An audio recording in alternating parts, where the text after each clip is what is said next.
This is Orca. She's based on an orca. Orca isn't her name, but this is how we're going to refer to her until she gets a name. If she gets a name. She probably does need a name, I just haven't given her one yet.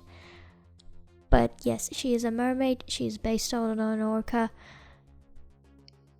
Hindsight says I should have done more research on orcas instead of just looking up a picture. But also I started impulse drawing her, so we're just going with it. For some reason the shape of her arms is just, I don't know why, but they gave me some trouble. And yeah, it's still a bit wobbly, the line, but at that point I was taking what I could get. Although the shells turned out nice.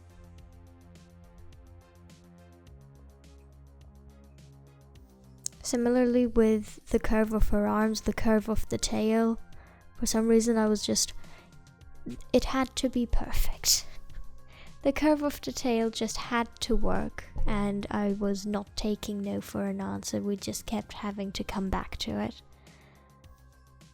And I like drawing hair, which also means if I can't draw hair, I have to think, wait, what am I good at drawing if I can't draw hair properly?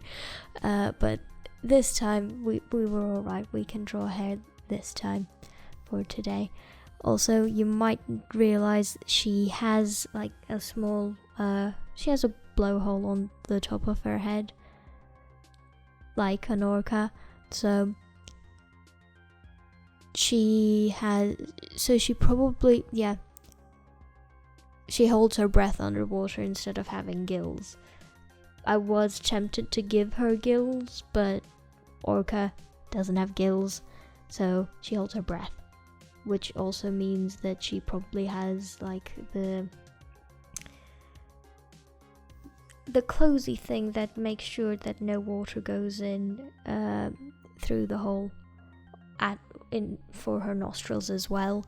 I don't know why I'm trying to figure out her biology now after I've drawn her. This sounds like something I should have thought about before drawing her. But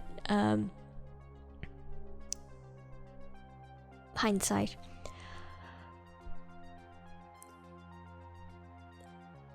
Photoshop has it has something wrong with the paint bucket tool, and I haven't fixed it. It's in the settings, where if I paint bucketed that white line earlier, then all the lines just have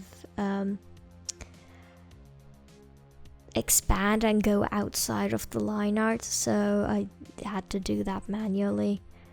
I really should fix that. It's just I could draw, or I could mess around in Photoshop trying to fix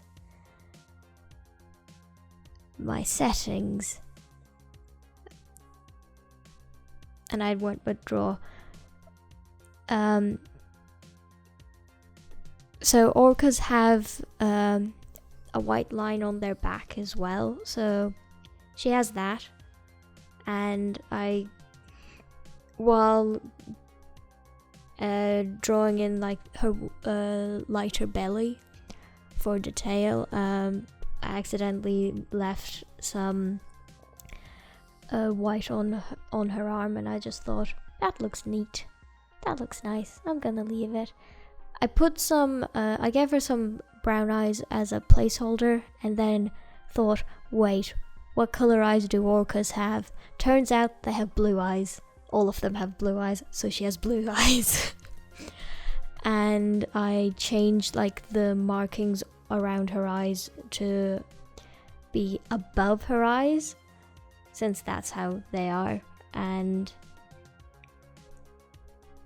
it does make her eyes look a lot bigger than they actually are, but I think that's kind of cool. I don't like giving my characters huge eyes, so this is kind of a way of making her look like she has huge eyes without actually having huge eyes. Also, I've started calling orcas pandas of the sea.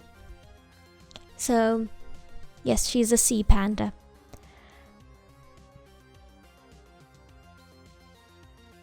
If I had considered where she was, I probably would have figured out what her environment was a bit better as well.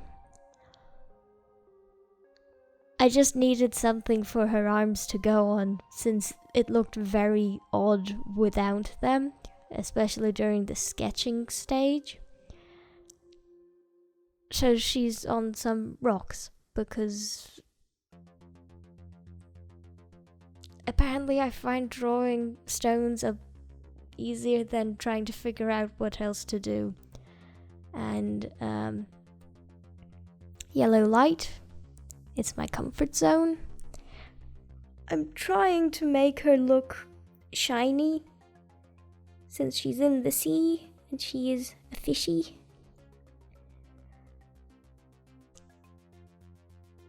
Although I am more used to drawing, not so shiny people. So I'm not sure how well of a job I did, but I had this urge to kind of blend things a little bit, which I did, but not too much, hopefully. And yeah, I added some purple for the shading and yellow for the lighting, yellowy orange.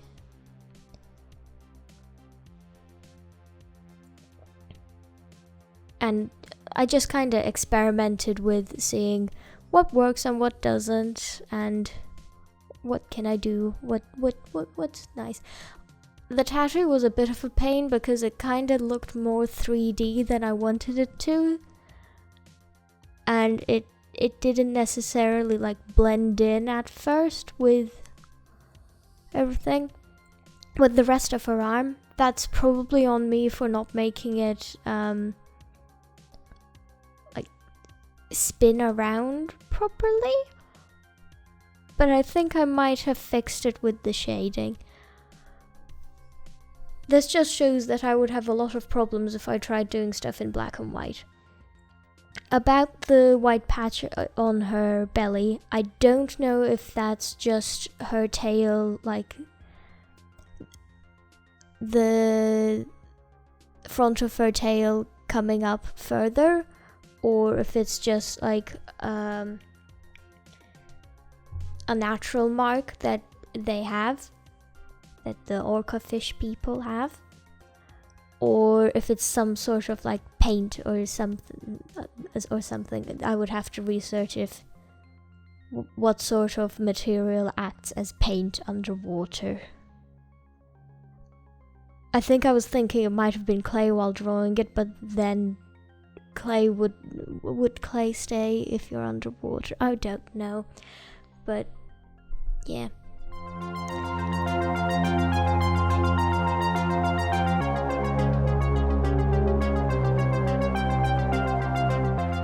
I believe what happened here is I decided that I didn't like what the tail looked like, and I found the yellow a bit too garish, which now that I look back on, I actually kind of liked. So I decided to make the tail a bit softer, and the rock faces just give them a bit of definition, so that they don't look all like one big pile of mush. They kind of still do look like one big pile of mush. They're like two rocks away from being a Pokemon, but adding the light source, I think it's supposed to be, I was thinking it was sunlight, but it could be sunlight, yeah. And then making her tail and stuff like that a bit lighter, adding changing the color of the line art, because apparently I do that now. it's fun.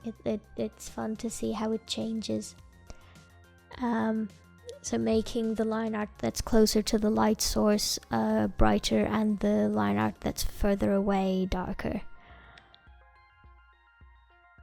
Well, darker than the putting the shading version of putting like a purplish color for the line art instead of a yellowish color or a black color, which is how I had it before.